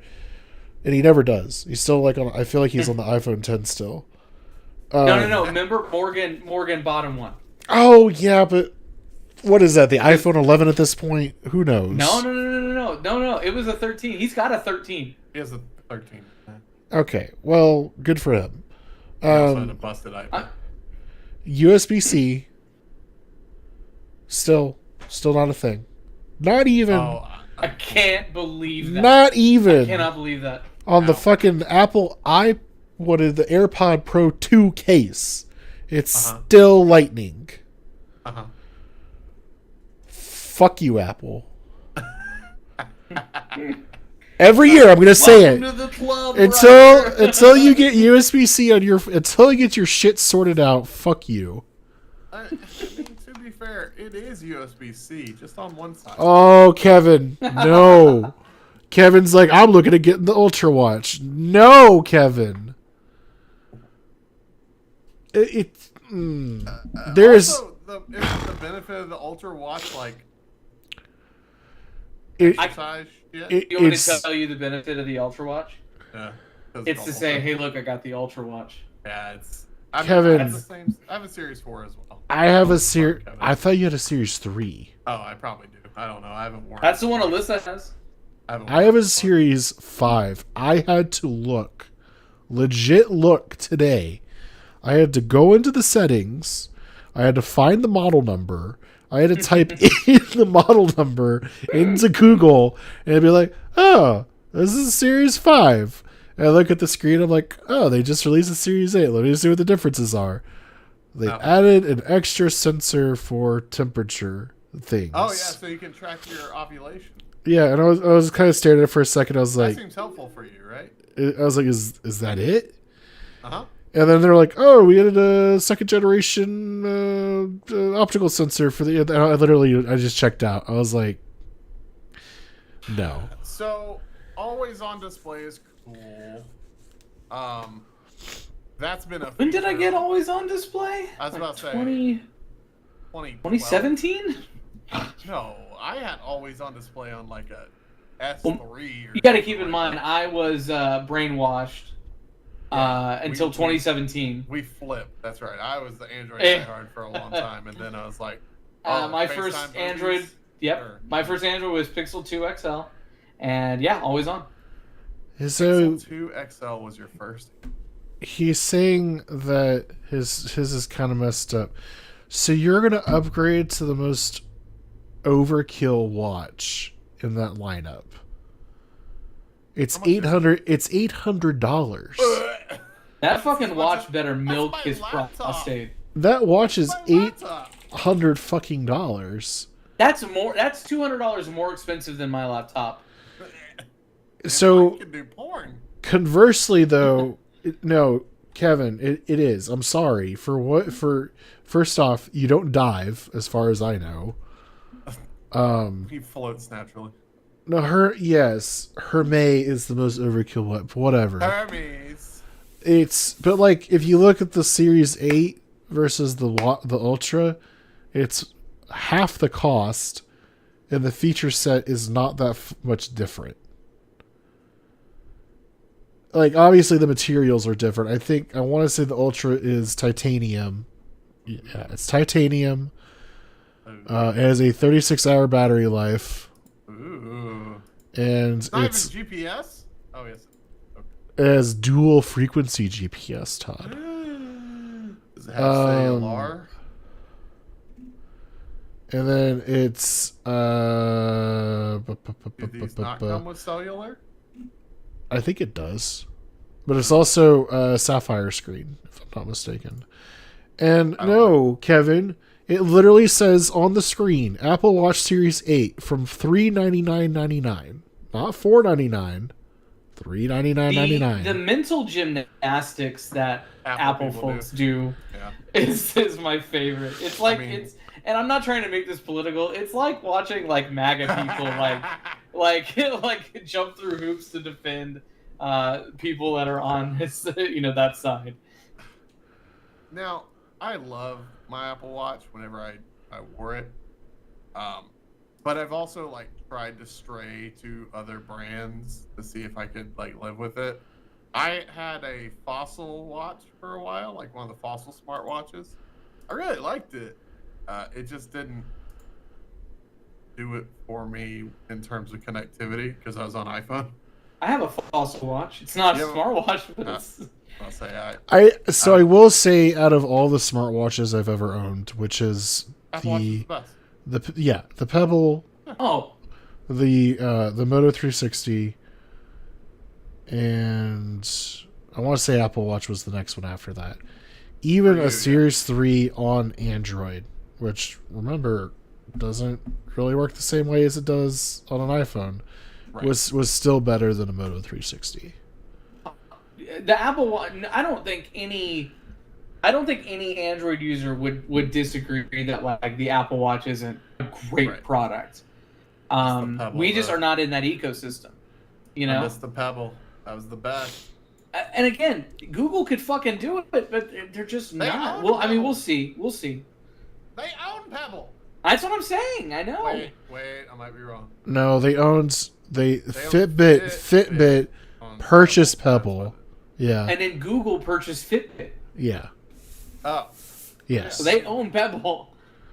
man. The Pebble watch with the color screen. Oh, it's the best. I mean, Kevin, I get it. I get it that you've had it for 5 years. If it's not working for you, that's fine. I am stupid because I literally purchased Apple Care Plus whenever these things released. It was the 11 Pro Max and the iPhone or the Apple Watch Series 5. I have been paying for Apple Care Plus since those launched. I am still paying it today. In fact, it pulled out of my account today. Have you considered Have I considered canceling it? Yes, but God only knows. you will break it The the The next day? moment that happens, I'm gonna be like, oh, no, I gotta pay $1,000 for a new phone. What I'll be like, was Andrew? You may remember. What was? So Ed had the Pebble and loved it. What was the Fitbit that we all really liked? Aria?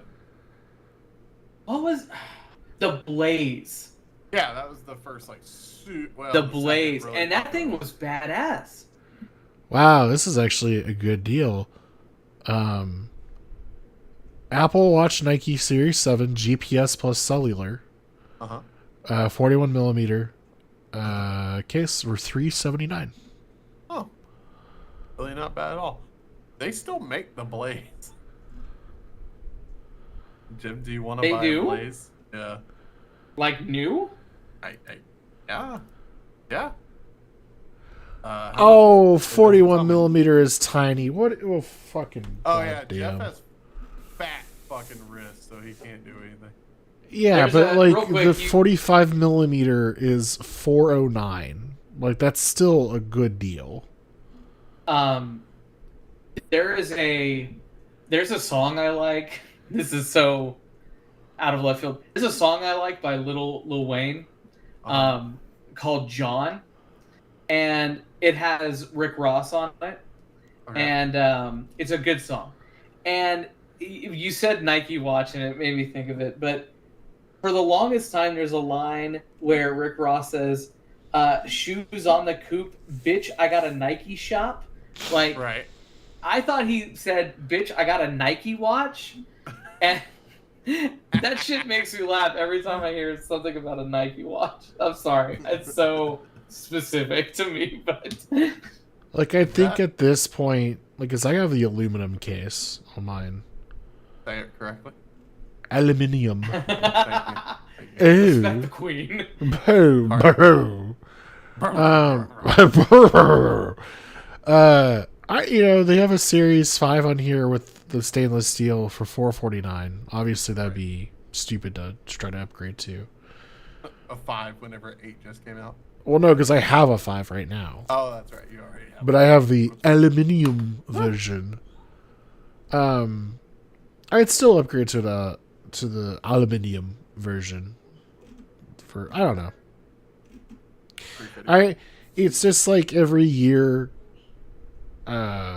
It just keeps working just as it has been. Like I'll tell you what'll happen when they eventually announce that like there is no more update for it, or it just completely fails. That's when I'll probably upgrade. Yeah, makes sense. I mean, like once the battery like is just not charging anymore, then I'll be like, all right, now it's given up the ghost. Jim, would you buy a Fitbit Blaze for $400? Fuck no. Why is it cost so much still? Because I don't think they make those still. The year of our Lord 2022, it should not be that expensive. Now, Kevin, if you're trying to justify the purchase of a new watch, that's fine. Do I think that you buying the Ultra makes sense? No, I don't. He's just. Like I would. I love being fancy. I mean, I think it looks okay. Only the fanciest of wings. I do think it's a little disappointing that the new phones have the satellite like I need help thing. Yeah. But the watch that's touted for people that are like diving or they're out in the wilderness or they're doing like all sorts of like, because that's what that watch is for. It's for people who are in rugged environments, maybe without cell phone service. It'd be kind of a cool if they had included the Kevin's saying it does include it. Let me double check that, because I don't recall seeing that was actually the case. Go into Apple Watch Ultra. Sorry, I'm on Reddit reading Explore about Ultra the Queen, Watch. and one of the top comments on the post where they're like, the Queen has passed away. The top comment is, I really expected her to outlive Charles by 5 minutes just out of pure spite. Seriously. Oh. Quick It's really action weird to see button. Reddit not logged in to see what the webs see. Side button 3 Fun fact: Queen Elizabeth II was the longest-serving monarch in British history and never saw Texas A&M win a national championship. God Damn it. That's hilarious. Fucking Oh, that's football. funny. I'm so glad the NFL and college football is back. Holy Bills yeah. won tonight. I'm cool with Oh, that. they won big. Yeah, Oh, they touch dunked out. on them. I think it's because of their biggest fan, Of MJF. MJF, man. It's because of MJF. MJF. Oh, sorry, Jeff. Wait, what did you say? I'm you, trying to prove Kevin wrong right now. we made a wrestling reference. and we're I gonna make understood it. another. Andrew understood it. Do you think that Mr. Charles Manson Punk will return? somebody Honestly, said- with all somebody the drama, I kind of don't care. Yeah. Yeah, I'm pretty fucking over it too. I was like, So, what is this, high school? Here's what I think is going on. I truly think here is what they proposed CM Punk do. Tony Khan could have fired him, Right. okay? And then you have, CM Punk gets fired, a year after coming back, making his giant fucking comeback. Right. Or they're like, all right, you're hurt. You're going to relinquish the title. You're going to go out with an injury.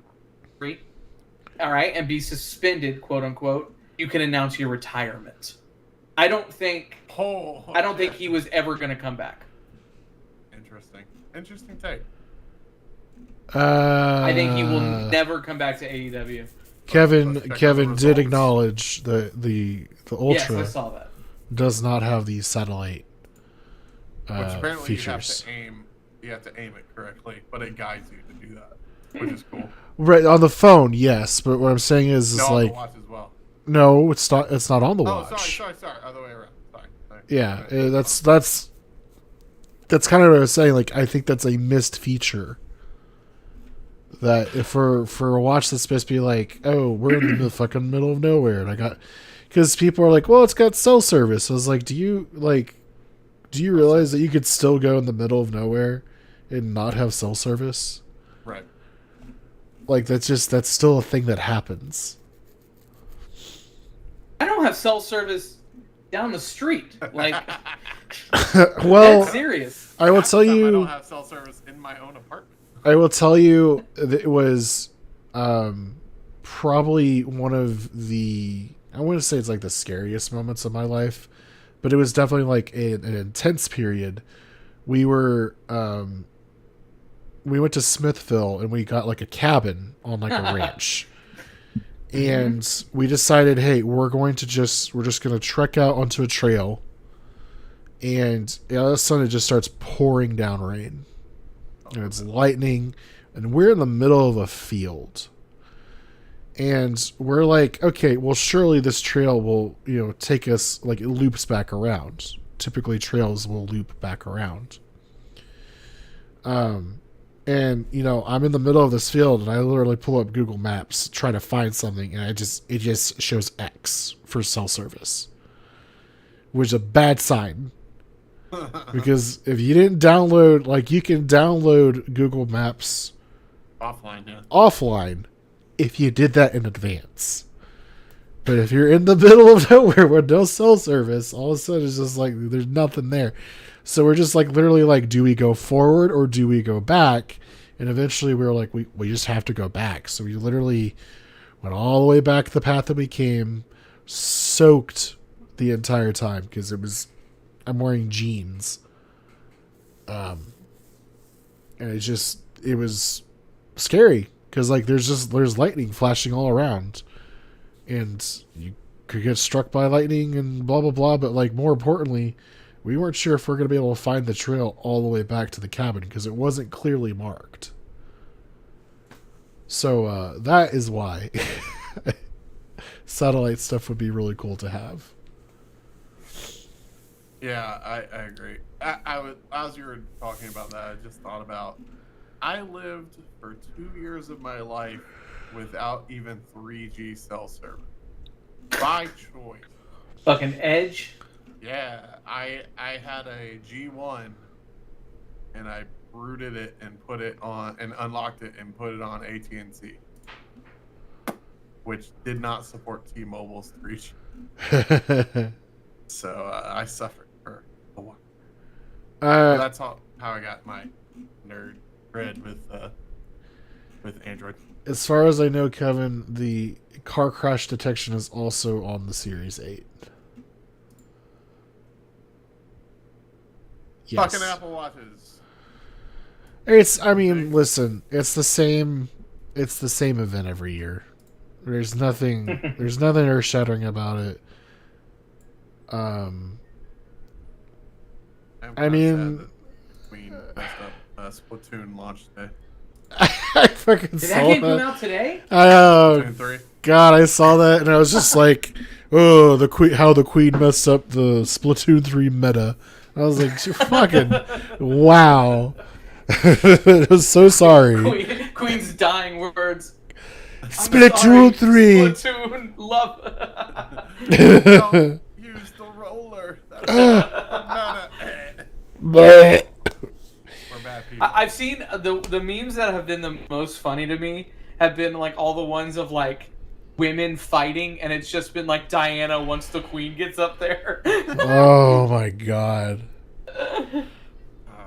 Fucking ridiculous. I think on that note of Yeah. Jeff sent away from his British Isles, we should probably end it. Jeff, wrap it up. Thank you all for tuning in tonight. We are officially at nearly the 2-hour mark, so I feel like it's been a pretty good podcast. An hour and 34 Pretty minutes short of episode that. for us, yeah. Hour and 34 minutes of that. Rings of Power. Oh. Never would have thought that would have happened. Andrew, I'm so think sorry. a lot of it was us just talking about Tolkien too. I feel like Andrew just literally came on the podcast and he's like, I'm here to support my friends, and we appreciate This is you. how he got his like he got like just, hey, I need to do this podcast, but really it was just like some alone time for him.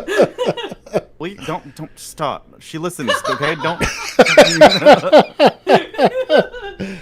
He's like, I gotta hang out with my You earned it, Papa. He's like, I gotta hang out with my boys. Anyways, thank you all so much for tuning in. Next week we'll resume some sort of interesting programming. I probably will not be doing the Wednesday stream. I won't be in town either, so I will stream on Wednesday. I appreciate that. I'll watch with you in spirit. Oh, hey, if you give me that game, I'll stream that game. Oh, wait, Todd. Hello. We need to figure out when to give you your fucking cable ties at this point. Bro, it's never gonna happen at this point. The holiday party, the Ranting Media. God. Oh, actually, Holiday party. Extra Life Extra meeting. Life prep party. Yep, Yeah. yep. There we go. All right. Anyways, thank you all so much for tuning in. Y'all have a great night and stay. Hey, before we go, Jim, tell them where people can find you. Oh, Instagram.com /Sounds of the Void. Separate those words with underscores. Andrew, where can we find you? I stream on my personal channel at twitch.tv/AndrewWeTrust every Friday and Saturday at 9 p.m. Central Time.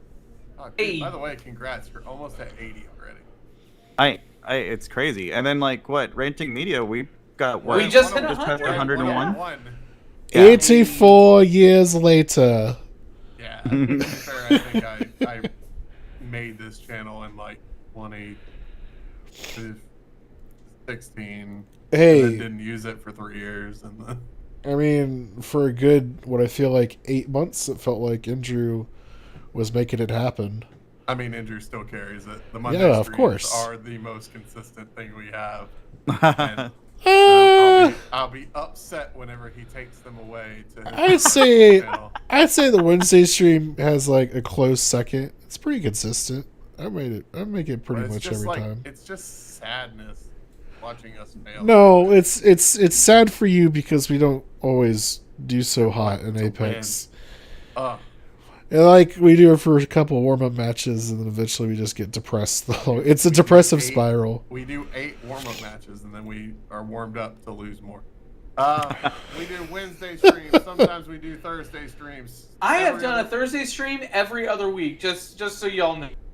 Right. So every other week that we're not doing a podcast, Jim is doing a Thursday stream. Friday, Saturday, go support Andrew. Is it Tuesday, Sunday for Cat? Sundays and Tuesdays for Cat, yeah. Yeah, And that's right. Tuesday, Sundays, twitch.tv/artfullyarasai. I'm not going to spell it because I will forget. Thank y'all, everybody, for listening. Stay beautiful. disgusting. Stay discussing, scissor me daddy.